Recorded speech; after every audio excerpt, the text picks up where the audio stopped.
Welcome to El Regnum channel. If you are new to this channel, please do not hesitate to click subscribe and hit the notification bell for you to be more updated of the coming videos.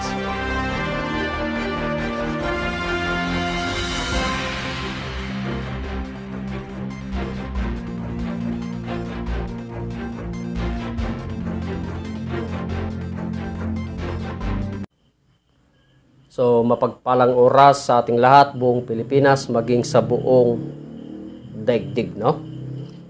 So, live po tayo ngayon dito po sa The Kingdom of God sa palatuntunang Consumatomes. Dito po sa province of Quirino, bayan po ng Madela, Quirino, no? So, bago po ako magpatuloy, ay nais ko munang humingi ng dakilang gabay at ganun din po na kami po'y pumupuri sa amin pong mahal na dakilang guro, ang amin pong Supreme Founder of the Kingdom of God, His Majesty, Supreme King Philemon Ondo Reyam Bonanza. At ganun din po sa ngalan ng aming mahal na Pangulo, kami po'y nagpapasalamat at nagbibigay galang na walang iba ang amin pong mahal na Prinsipe Rocky Y. Reyam Bonanza, na siya po ang aming President ng The Royal Alpha Omega Ring Trading Corporation. At ganun din po siya ang aming President ng The Kingdom of God.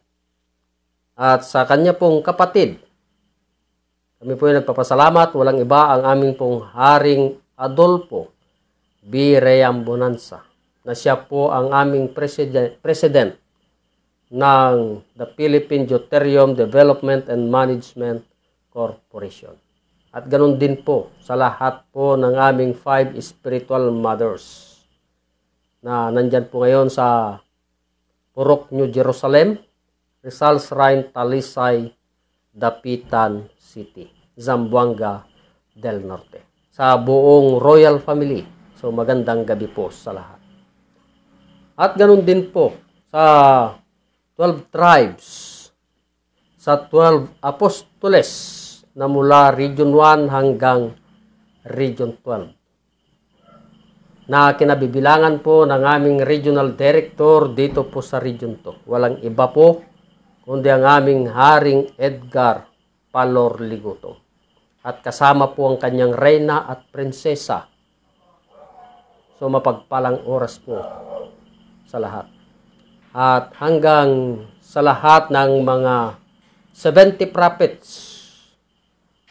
buong Pilipinas sa loob po ng kaharian ng Diyos, na kinabibilangan po ng ating mga kapatid na nandyan pa sa ibang bansa, no?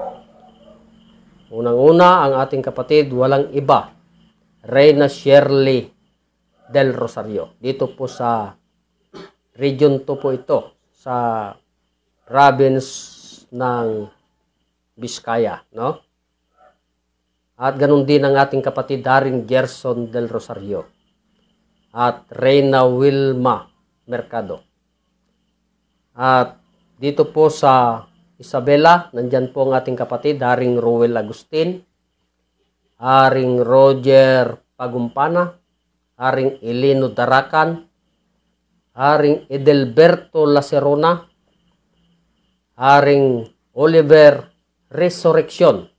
At doon naman po sa Cagayan, nandyan po ang ating kapatid, Haring Gilbert Gaa, at ang ating Prinsipe J. Visales. So mapagpalang oras, mga hari at mga reyna.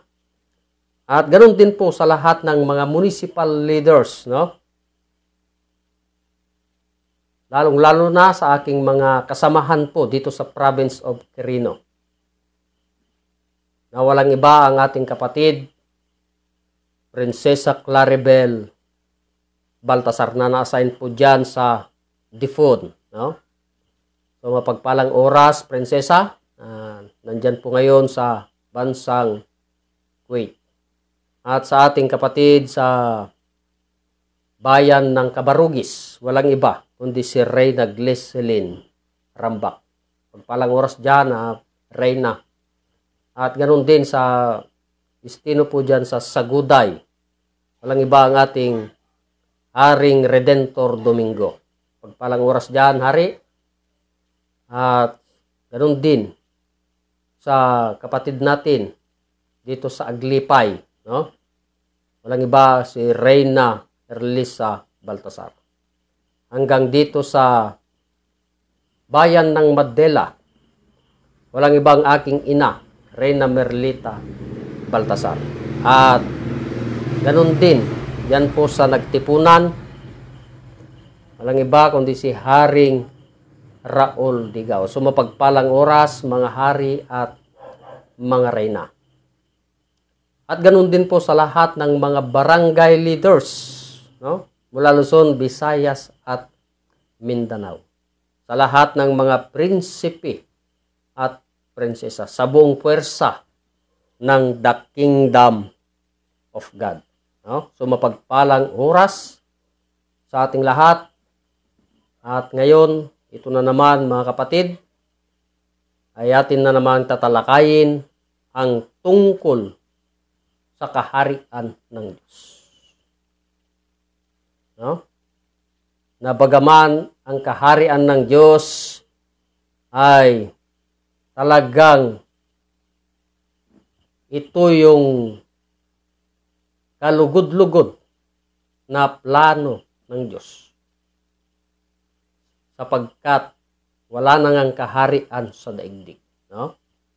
Maski mag-research tayo, may kaharian man, ngunit ang plano ng Diyos ay maging kaharian sa daigdig, hindi gaya sa isang bansa na may kaharian nga, ngunit doon lang sa kanila, no? Doon lang sa kanilang bansa. Ngunit ang gusto ng Diyos ay maging kaharian sa buong daigdig. Tulad ng mga unang kaharian sa daigdig na naging kaharian sa daigdig, ang una ay ang bansang Babylon. No? Babylonia, mga kapatid, sa paghahari ni King Nabucodonosor. Pangalawa ay ang kaharian na bansang Medo-Persia. Naging kaharian sa buong daigdig. Pangatlo, ang bansang Greece or Gracia. Yan ang pangatlong naging kaharian sa daigdig. Ngunit ano nga ba yung itatayo ng Diyos? Kaharian ng Diyos. No? Bagaman mga kaharian sa bansa mayan, mga kapatid. Ngunit plano pa rin yan ng Diyos sapagkat natapos ngayong tatlong kaharian sa daigdig, ang pang-apat ay ang bansang Roma na siyang naging kaharian sa buong daigdig. Yan yung ginamit ng Diyos na naging kaharian sa buong daigdig. No? Ang bansang Roma, yun ang pang-apat at natapos na naghari sa taong 476 AD. No? Kaya nga wala ng kaharian mula noong 476 AD, wala ng kaharian sa daigdig. Maraming ang nag-ambisyon, subalit hindi nagtagumpay na naging kaharian sa daigdig, mga kapatid. Sapagkat ang plano ng Diyos, sapagkat wala ng kaharian sa daigdig, ano yung plano ng Diyos? Huh? Ang Diyos, mga kapatid, ay magtatayo ng isang kaharian na kailanman ay hindi na magigiba. Kasi wala ng kaharian sa daigdig. Diba? Ngayon, Diyos na ang magtatayo sa kanyang kaharian. No? Diyos na. At Diyos na rin ang maghahari sa lahat dito sa daigdig. No? Bakit Diyos? Sapagkat ang Diyos man ang naglalang ng lahat. Diba? Diyos man ang gumawa sa lahat ng bagay dito sa daigdig. maging ang langit at lupa ay nilalang ng Diyos. Sino baga ang maghahari? Lahat ng bagay, hayop man o tao, ay nilalang ng Diyos. Sino baga ang maghahari doon? Walang iba kundi ang Diyos. Ano na nga lang yung hinihintay natin? Yung maitayo, yung pangako ng Diyos na magtayo ng isang kaharian na kailanman ay hindi na magigiba. No? Hindi na magigiba. Tulad ng unang kaharian. Nagiba na. Wala na. Hanggang sa pang-apat, wala na. Ngayon, yung plano ng Diyos na magtayo ng kaharian, ibig sabihin, yan na yung panglimang kaharian sa daigdig. Ngunit, mayroong susuguhin ang Diyos. Huh? Sino kaya naman yung susuguhin ng Diyos? Mga kapatid, kasi kapag tinawag na sinugo, pinili or pinahiran ng langis na siyang Mesiyas. Mga kapatid, sino? Walang iba na sinugo ng Diyos ang ating Panginoong Jesus. Ito ang sinugo ng Diyos. Huh? Bakit sinugo?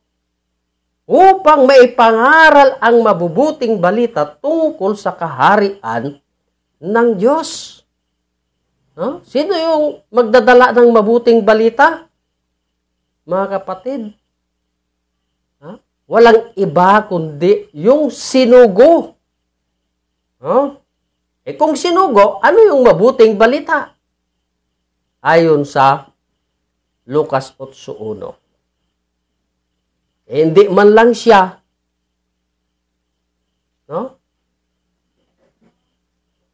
Basari. So, ganito po ang sinasabi.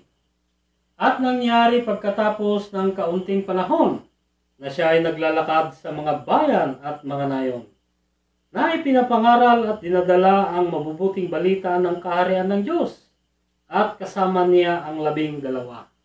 Sino yung naglalakad? Si Panginoong Jesus na nagbabalita ng mabubuting balita tungkol sa kaharian ng Diyos or Kingdom of God. At kasama pa ang 12. Sino yung 12? Ito yung mga apostol or apostoles, no? Apostoles ng Diyos. Kasama niya na nagbabalita ng mabubuting balita tungkol sa the Kingdom of God. Sinugo na siya, nagsugo pa ng 12 para may kasama siya na magbalita tungkol sa kaharian ng Diyos. Ngunit ang tanong, mga kapatid, ang ating Panginoong Hesus at kasama ang 12 apostoles, saan ito ibinalita? Yung tungkol sa kaharian ng Diyos. Kasi kung marinig ito, Kingdom of God, walang ibang bukang bibig nandun sa taas. Diba? Nasa loob ng puso. Paano yan ipangaral kung doon sa taas? Ipangaral, paano doon makaakyat? Kung sa loob ng puso, paano mo ipangaral sa loob ng puso? Papasok sa katawan ng tao? Hindi, no? Kundi, yung mabubuting balita tungkol sa kaharian ng Diyos, ibinalita doon sa bansang Israel. Ipinangaral doon ang Kingdom of God. Yung mabubuting balita tungkol sa kaharian ng Diyos, bagaman wala nang kaharian sa daigdig, kaya nga kako sinugo ang ating Panginoong Jesucristo na magtayo ng kaharian ng Diyos. Saan? Doon sa bansang Israel. Bagaman, dito sa bansang Israel, noong ipinangaral Yung mabubuting balita tungkol sa kaharian ng Diyos sa panahon ng ating Panginoong Heso Kristo. Mga kapatid, ang tanong, tinanggap ba? Tinanggap ba ang ating Panginoong Heso Kristo na nangaral ng mabuting balita tungkol sa kaharian ng Diyos dito sa bansang Israel? Tinanggap ba, mga kapatid? Walang tumanggap. No? Walang tumanggap. Bakit? Mga kapatid, noong nga nagbabalita ng mabuting balita, hindi ba mabuting balita yung buhay na binabalita ng Diyos ayon sa Juan 8:52? Pakibasa, hari.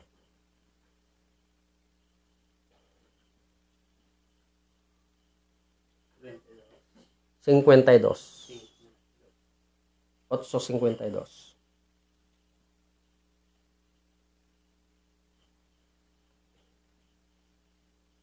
So, ganito po ang sinasabi. Sinabi ng mga Hudyo sa kaniya, ngayon nalalaman naming meron kang demonyo. Namatay si Abraham at ang mga propeta.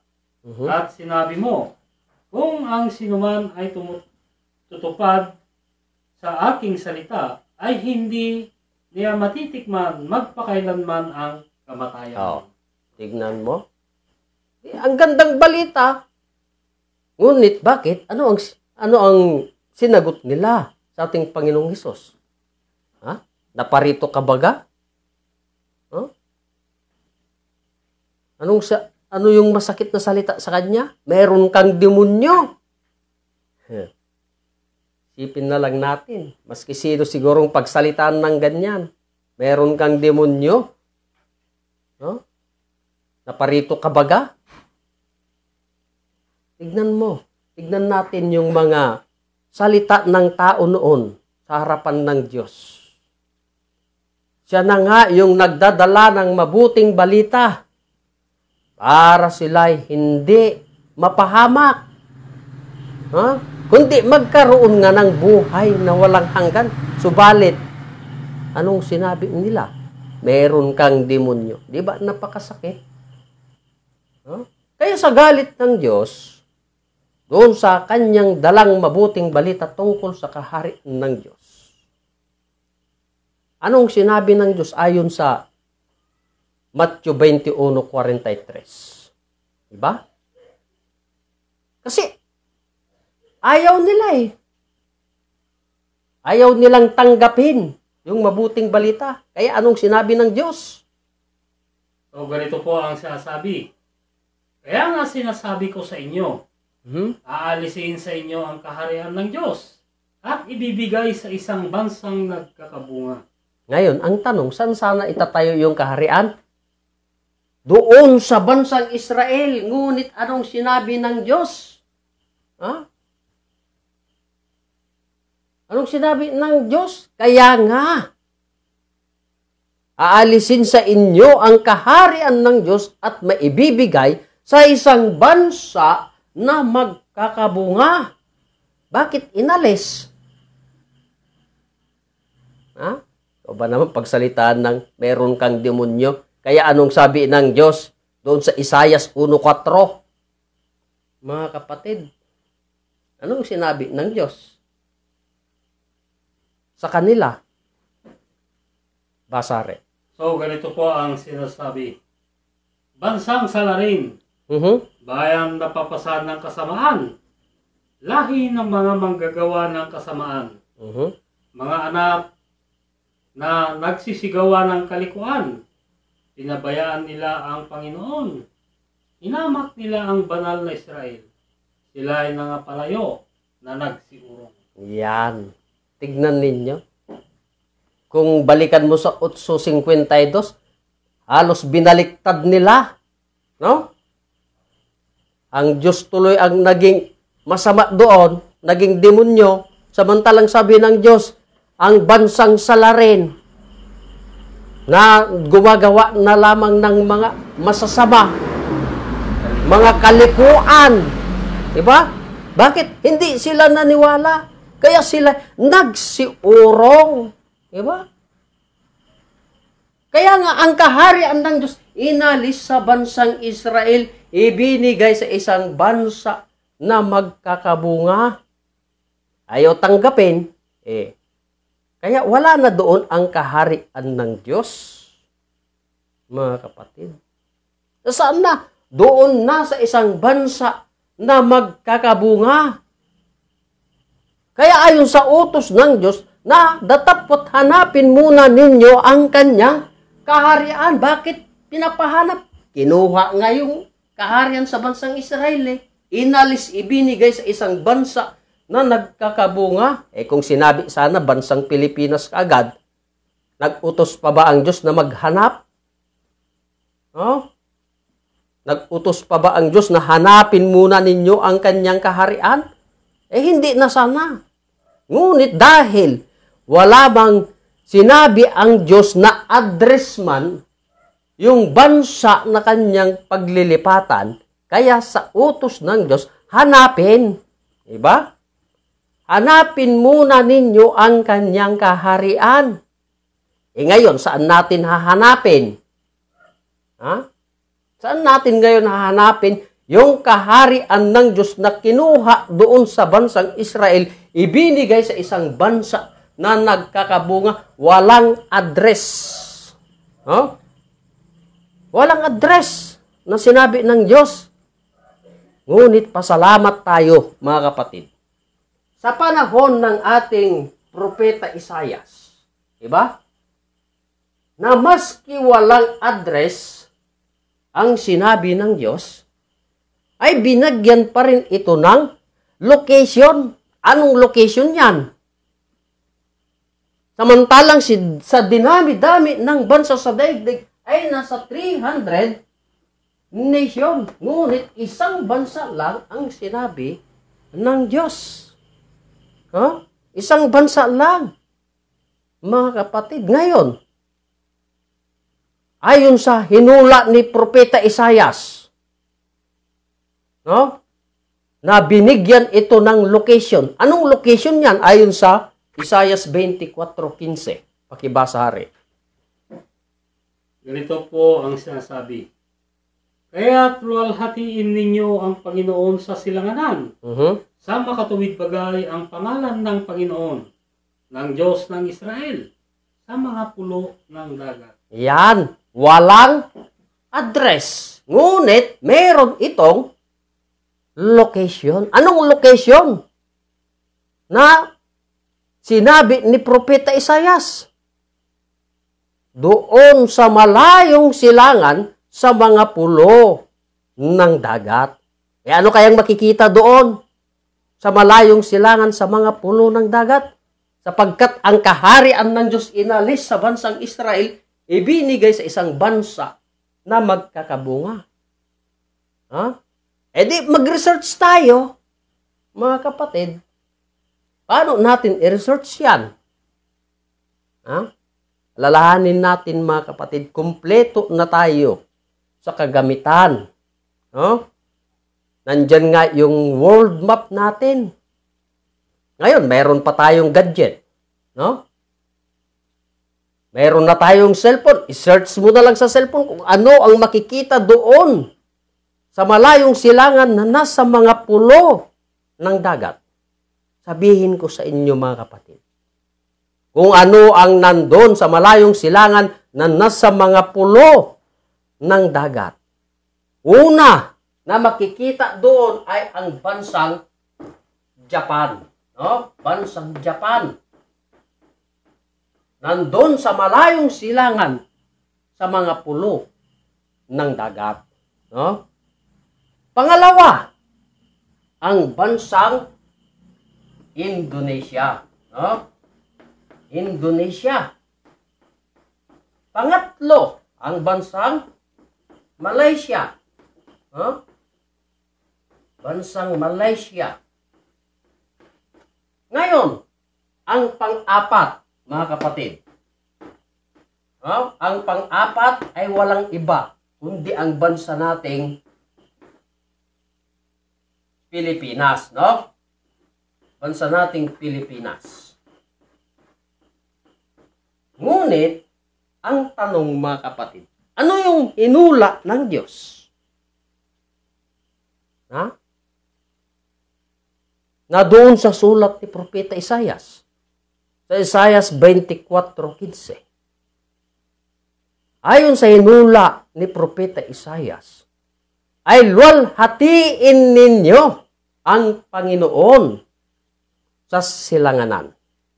Sa makatuwid bagay ang pangalan ng Panginoong Diyos ng Israel. Sino ang Diyos ng Israel? Di ba ang ating Panginoong Jesus? Yan ang Diyos sa Israel. Ha? Naluwalhatiin ninyo ang Panginoon sa silanganan, sa makatuwid bagay ang pangalan ng Panginoong Diyos ng Israel. Doon sa malayong silangan, sa mga pulo ng dagat. Oh? Anong hula? Luwalhatiin, mga kapatid. Kaya ang tanong, mga kapatid, bagaman 4 na bansa ang nandun sa malayong silangan sa mga pulo ng dagat. Ang tanong, ang bansang Japan ba? Luwalhati ang Diyos ng Israel? Luwalhati ba, mga kapatid? So wala. Hindi luwalhati ang Diyos ng Israel doon sa bansang Japan. Bakit? Mga Buddhism, iisa lang ang sinasambahan, mga kapatid. Buddhism, mga Buddha. Ang hula doon, luwalhatiin ang ating Panginoong Jesus doon sa malayong silangan sa mga pulo ng dagat, iba naman ang sinasamba. Di hindi umakma yung hula ng Diyos. Ngayon, ang tanong sa pangalawang bansa, ang bansang Indonesia ba, ay luwalhati ang Diyos ng Israel? Ang tanong, luwalhati ba, mga kapatid, ng bansang Indonesia ang Diyos ng Israel na ang pangalan ay ang ating Panginoong Hesukristo? Wala pa rin. Bakit? Mga Indonesia, mga kapatid, hindi nila sinamba ang pangalan ng Diyos ng Israel na pangalang Hesukristo. Pangatlong bansa, bansang Malaysia. Ang tanong, mga kapatid, sapagkat kabilang man doon sa malayong silangan sa mga pulo ng dagat, ngunit ang hula ng Diyos, luwalhatiin ang Diyos ng Israel doon sa malayong silangan sa mga pulo ng dagat. Kaya ang tanong, ang bansang Malaysia ba ay luwalhati ang Diyos ng Israel? Wala pa rin, sapagkat iisa ang sinasamba, sapagkat sila'y mga Taoism. Wala pa rin, hindi umakma. Ngayon, ang tanong, mga kapatid, sa bansang Pilipinas, luwalhati ba ang Diyos ng Israel doon sa malayong silangan sa mga pulo ng dagat? Luwalhati ba dito sa bansang Pilipinas ang pangalang Hesukristo? Mag-research tayo, mga kapatid, sa mga iba't ibang mga religious group, o sekta. Walang ibang bukang bibig kundi pangalan ng ating Panginoong Hesukristo. Kaya mula apari hanggang hulo, yun ang kilalang Diyos, mga kapatid, dito ngayon sa bansang Pilipinas. Walang ibang bukang bibig, pangalan ng Diyos ng Israel. Walang iba kundi si Panginoong Hesukristo. Kaya ang bansang Pilipinas ay siyang umakma doon sa hula ng Diyos. Doon sa sulat ni Propeta Isaias. Naluwalhatiin ang Diyos ng Israel sa pangalang Hesukristo, bansang Pilipinas. Bakit, mga kapatid?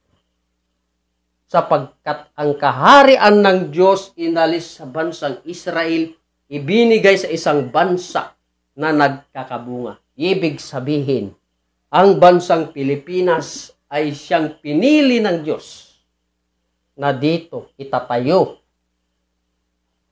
ang kanyang kaharian na hindi tinanggap doon sa bansang Israel. Binigyan ng Diyos ng location, bansang Pilipinas.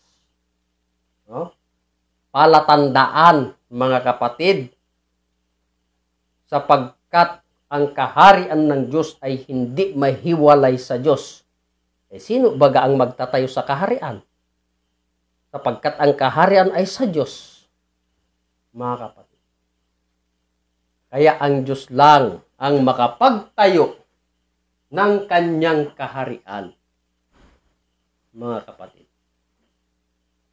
Kaya yan po, mga kapatid, yung mga bagay na kagustuhan ng Diyos na maisigaw at maipangaral ang kaharian ng Diyos. Hindi lang dito sa bansang Pilipinas, maging sa buong daigdig. Naririnig na natin yung pagsigaw sa kaharian ng Diyos dito sa bansang Pilipinas, mga kapatid. Kaya yung utos ng Diyos na paghanap sa kaharian ng Diyos, bakit maghanap pa ba tayo? Naririnig na natin, no?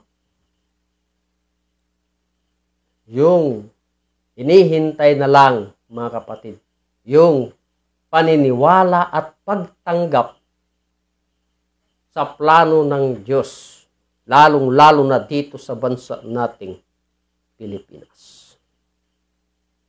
No? Ngunit gaano katotoo, mga kapatid, na itong bansa nating Pilipinas ay siyang ang kaharian ng Diyos. Mga kapatid, paano natin mapatunayan yan na dito talaga sa bansa nating Pilipinas na yung mapalad, no? So sa kaharian ng Diyos ay linihim ng Diyos sa mga panahon, diba? Sa daang-daang taon. Ngunit mayroon lang talagang pagbibigyan na siyang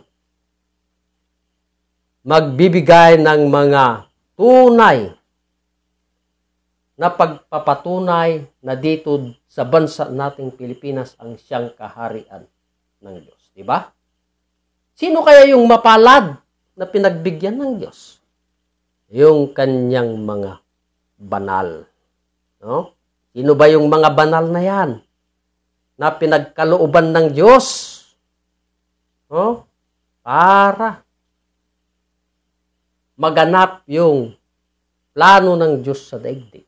Sino-sino kaya yan, mga kapatid, na pinagkalooban ng Diyos? Ayon sa Efeso 4:11 hanggang 12.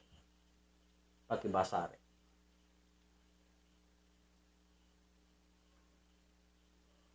Efeso 4:11 hanggang 12.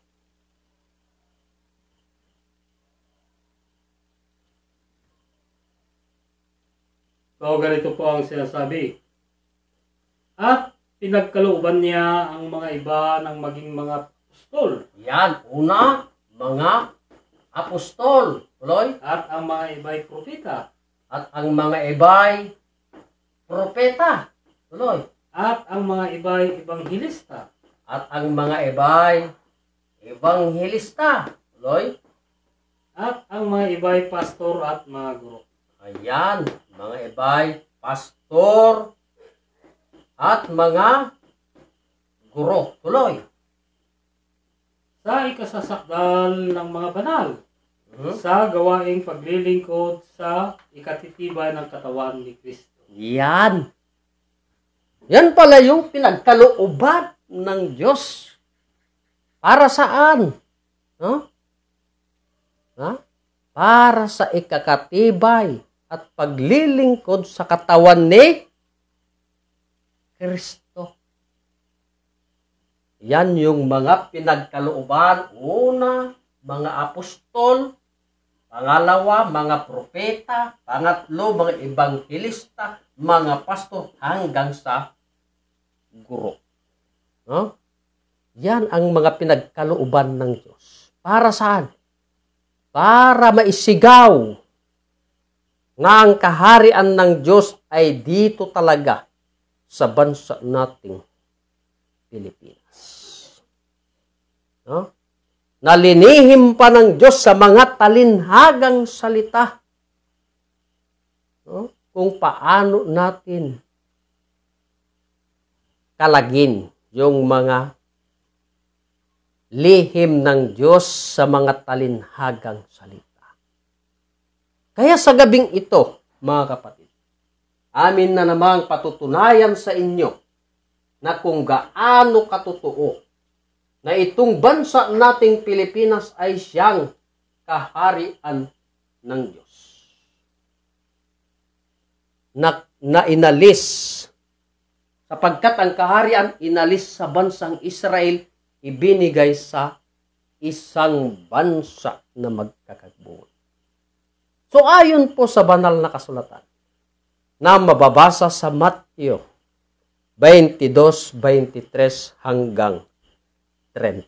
Pakibasa rin. Matthew 22. 23 hanggang 30. So, ganito po ang sinasabi. Nang araw na yaon ay nagsilapit sa kaniya ang mga Sadusyo na nangagsasabing walang pagkabuhay na maguli at siya ay kanilang tinanong. 24. Na sinasabi, Guro, sinabi ni Moises, kung mamatay ng walang anak ang isang lalaki, ay mag-asawa sa kanyang kapatid na lalaki sa asawa niya at magkakaanak sa kanyang kapatid na lalaki. 25. Nagkaroon nga sa amin ng 7 magkakapatid na lalaki at nag-asawa ang panganay at namatay. At sapagkat hindi siya nagkaanak, ay iniwan niya ang kanyang asawa sa kanyang kapatid na lalaki. 26. Gayon din naman ang nangyari sa pangalawa at sa pangatlo hanggang sa ikapito. 27. At sa kahuli-hulihan nilang lahat ay namatay ang babae. 28. Sa pagkabuhay na maguli, sino kaya doon sa 7 ang magiging asawa? Sapagkat siya ay naging asawa nilang lahat. 29. Ngunit sumagot si Jesus at sinabi sa kanila, nagkakamali kayo sa hindi pagkaalam ng mga kautusan ni ang kapangyarihan man ng Diyos.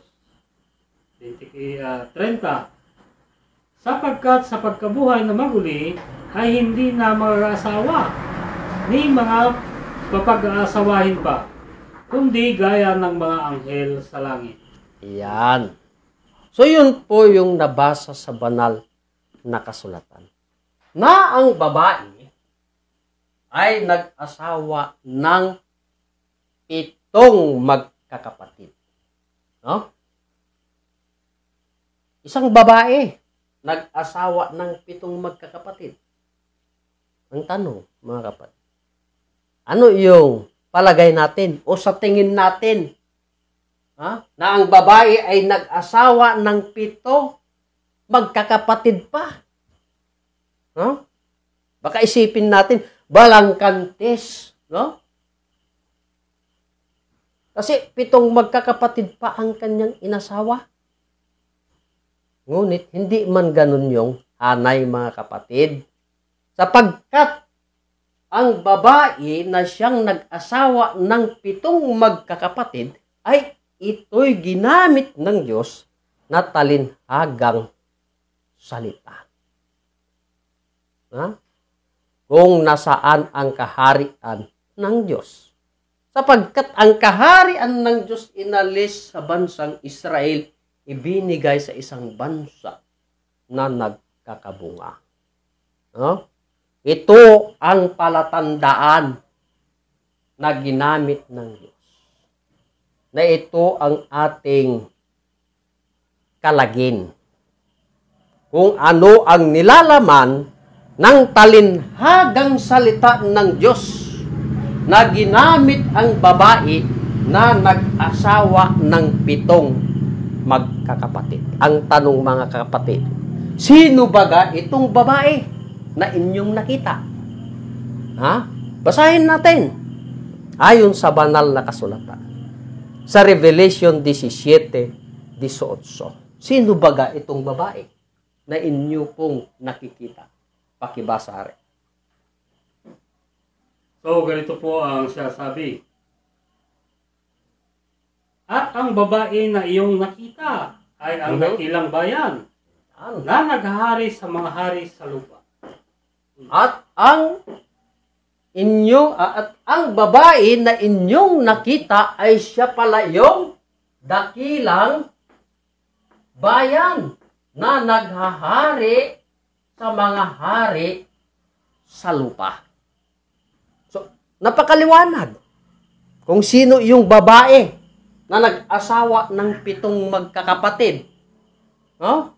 Siya pala yung dakilang bayan na naghahari sa mga hari sa lupa.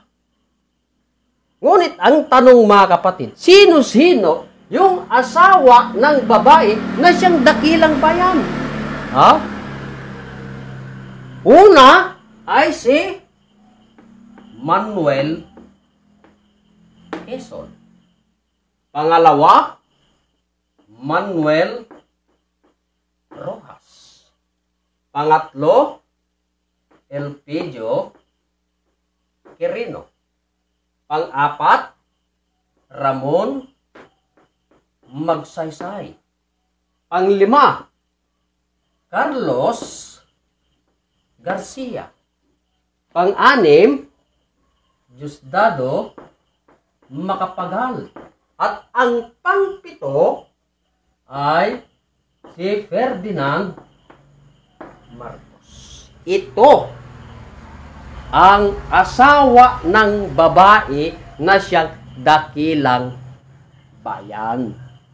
Sino-sino sila? Sila pala yung mga pangulo doon sa dakilang bayan na sila ang nag-asawa sa isang babae. Diba? Napakaliwanag mga kapatid. Kaya nga sabi ng Diyos, kung hindi magkaanak ang unang asawa, ibigay niya sa pangalawa. At ganun din sa pangatlo hanggang sa ikapito. No? Sila pala yung mga pangulo sa dakilang bayan. Ngunit, anong sinabi ng Diyos? Ha? Subalit namatay nga silang lahat. Ha? Bakit namatay? Mga kapatid. Ha? Kasi namatay din ang babae. No? Namatay ang demokrasya. No? Ngunit, sinabi ng Diyos, sa pagkabuhay namang uli, sino kaya yung magiging asawa ng babaeng ito? Ha? Anong sabi ng Diyos? Nagkakamali kayo sa hindi nyo pagkaalam sa mga kasulatan. Diba? No? Sa pagkabuhay namang uli, ay hindi na sila mag-aasawa o pag-aasawahin pa, kundi gaya na sila ng mga anghel sa langit. Eh kung wala na, yung mga pangulo, ha? Anong sabi ng Diyos ayon sa Proverbio? No? Proverbio 8:15. Kasi namatay na nga silang lahat. No? Wala nang Pangulo. Ngayon, anong sinabi ng Diyos? Ganito po ang sinasabi. Sa pamamagitan ko ay naghahari ang mga hari at nagpapasya ng kaganapan ang mga pangulo. Yan.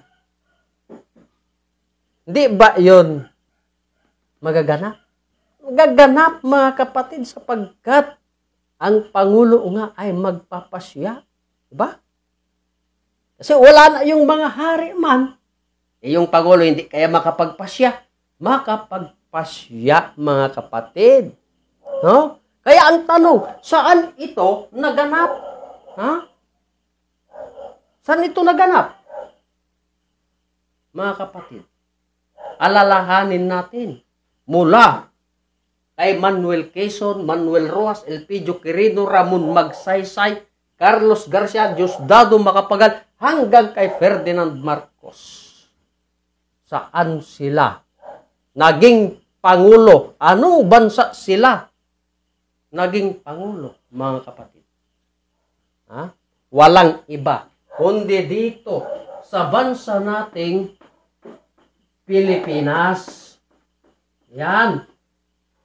Kaya ang binanggit ng Diyos na ang babae na inyong nakita na siyang dakilang bayan, ito palang bansa nating Pilipinas. No? Diyan umupo yung mga pangulo. No? Na tinago ng Diyos sa talinhagang salita. No? Na ang babae inasawa ng 7 magkakapatid. Puro pala pangulo. Alalahanin na ninyo kung saan sila umupo, saang bansa, walang iba, bansang Pilipinas. Napakaliwanag ang sinabi ng Diyos, mga kapatid. Sapagkat ang kaharian nga ng Diyos inalis sa bansang Israel, ibinigay sa isang bansa. Anong bansa, mga kapatid? Bansang Pilipinas. Kaya ang kaharian ng Diyos walang ibang magtayo kundi ang Diyos, mga kapatid.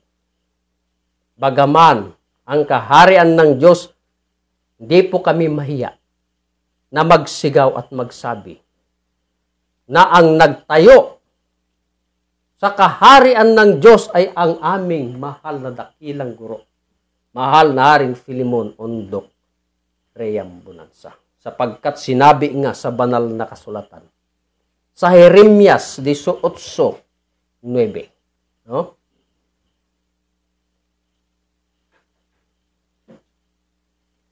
Jeremias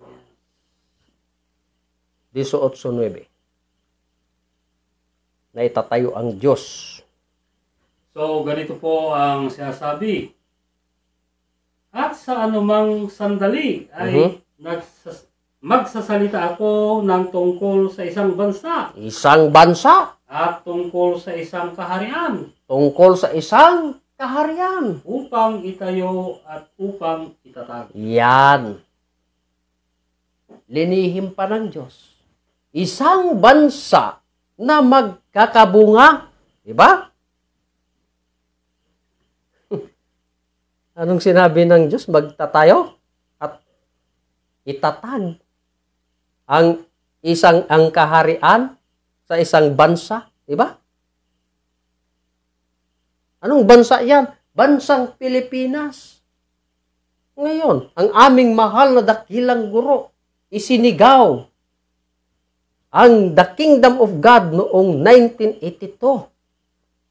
No? At rinhistro doon sa Security Exchange Commission noong July 27, 1992. Walang ibang nagtayo sa kaharian ng Diyos kundi ang aming mahal na dakilang guro, mahal na Haring Filemon Ondok Reyambunansa.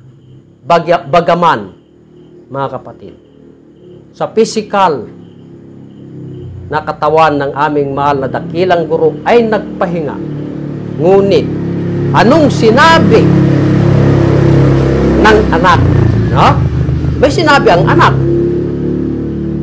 Mga kapatid, ayon sa Juan. Sa Juan 5:43. Pakibasa rin.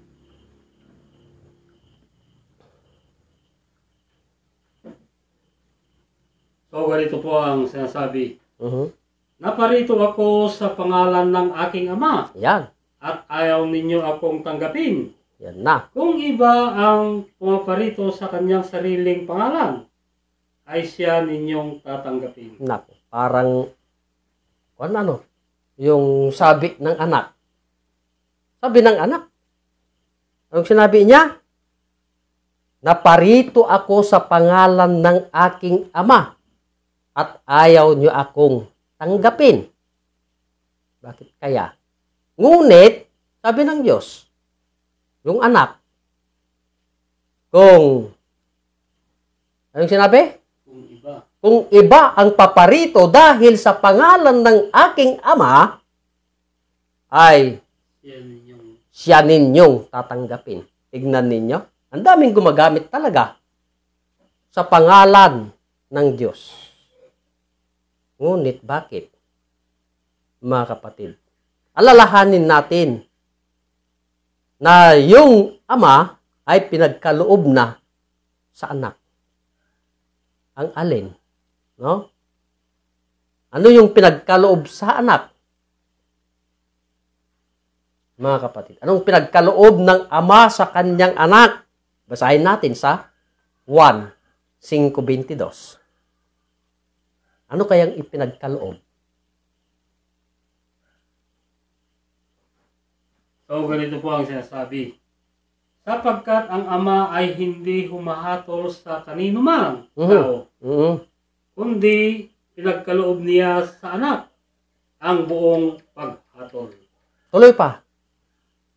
Sa 23, upang papurihan ng lahat ng anak na gaya rin ng kanilang pagpupuri sa ama. Ang hindi magpupuri sa anak ay hindi magpupuri sa ama na sa kaniya'y nagsugo. Oh, tignan mo. Kung dagdagan pa natin yan, nako. Kaya, kung ano yung pagpuri sa ama, ay ganun din sa anak. Kaya nga, sabi ng anak, naparito ako sa pangalan ng aking ama. No? Sino yung ama natin sa kaharian ng Diyos? Diba? Mahal nari. Siya ang ating ama. No? Ngayon, binigay. Ipinagkaloob sa kanyang anak. Kaya sinabi ng anak, naparito ako sa pangalan ng aking ama at ayaw niyo akong tanggapin. Ngunit, kung iba ang pumarito dahil sa pangalan ng aking ama, yan ang inyong tatanggapin. Oh, napakabilis, no? Ngunit yung anak na sinugo ng ama, ayaw tanggapin. Na sana tanggapin natin sapagkat sinabi nga ng Diyos, doon pinagkaloob yung paghatol. Diba? Paghatol ng Diyos. Kaya nga nais ng Diyos na ang anak ay makilala, di ba? Paano natin makilala ang anak, mga kapatid?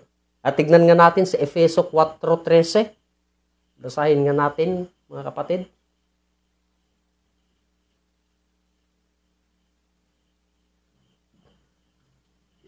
Kung paano yung pagkakilala natin sa anak. 4:13. So, ganito po ang sinasabi. Hanggang sa abutin natin lahat ng pagkakaisa ng pananampalataya at ang pagkakilala sa anak ng Diyos. Hanggang sa lubos na pagkakilala ng tao. Hanggang sa sukat na pangangatawan ng kapuspusan ni Kristo. Tignan ninyo. Na sana yung pagkakaisa, no? Kasi, sana matakot tayo. Hindi lang sa ama, kundi pa sa anak. Kasi doon ipinagkaloob ng Ama yung paghatol. Ngayon, hindi natin makilala ang anak, kundi yung paring Ama ang ating nakikilala. Wala na. Anong sabi ng Ama?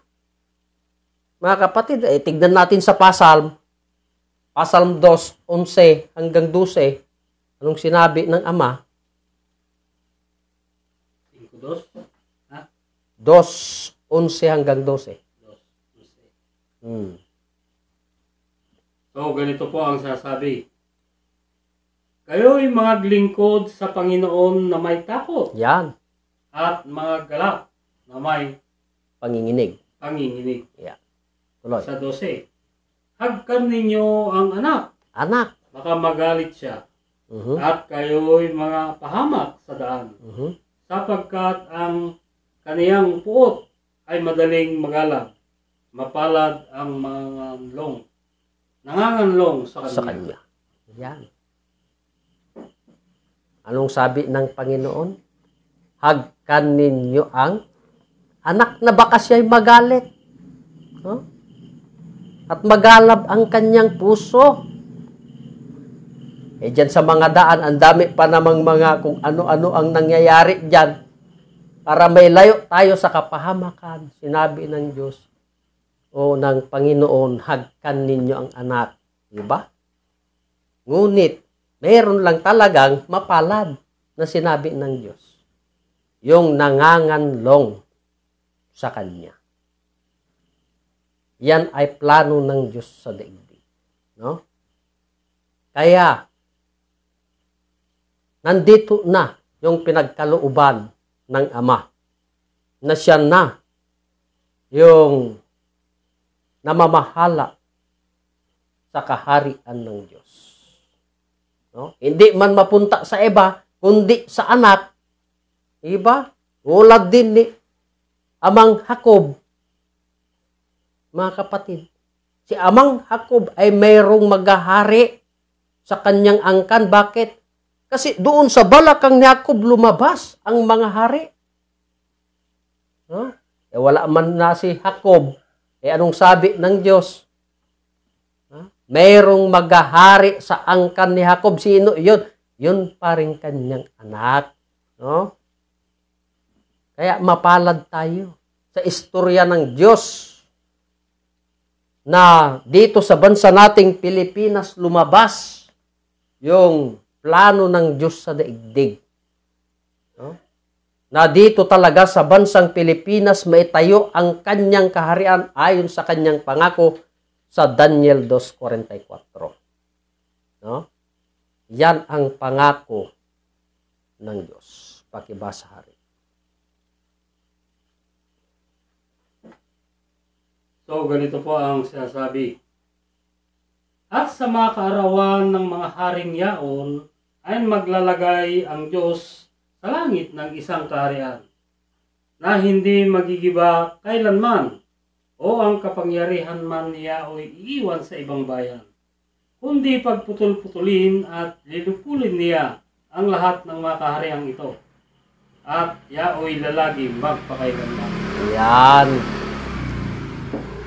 So, ang Diyos ay magtatayo ng isang kaharian sa langit na kailanman ay hindi na magigiba. Yan ang pangako ng Diyos. Kaya ang tanong, nasaan ang kaharian ng Diyos? Hindi po ako mahiya o matatakot na ipagsigaw dito sa bansang Pilipinas maging sa buong daigdig na itong bansa nating Pilipinas ay siyang kaharian ng Diyos. Ito na yung panglimang kaharian na kailanman ay hindi na magigiba sapagkat kaharian na ito ng Diyos. So ito mga kapatid ang aming inalakay muli sa inyo na programa sa The Kingdom of God sa palatuntunang Consumatum Est ayon po sa aming mahal na dakilang guro. Kaya kami po ay nagpapasalamat sa lahat ng sumusubaybay sa kaorasang ito, sa pakikinig at panunood sa aming pong Facebook Live dito po sa Province of Quirino, Region 2. No? So, inuulit ko, mga kapatid, maraming salamat. Buong Pilipinas maging sa buong daigdig. Higit sa lahat, sa amin pong Divine Mentor, His Majesty, Supreme King Philemon Ondoc Reyambunansa. At sa ngalan po ng aming mahal na Pangulo, mahal na Prinsipe, Rocky Y. Reyambunansa. At ganun din po, nagpapasalamat po ako sa aming Regional Director, walang iba, Haring Edgar Palor Ligoton. Maraming salamat at magandang gabi sa ating lahat. Ako po ang inyong lingkod na naka-assign po dito sa Province of Quirino, Haring Robel Baltasar.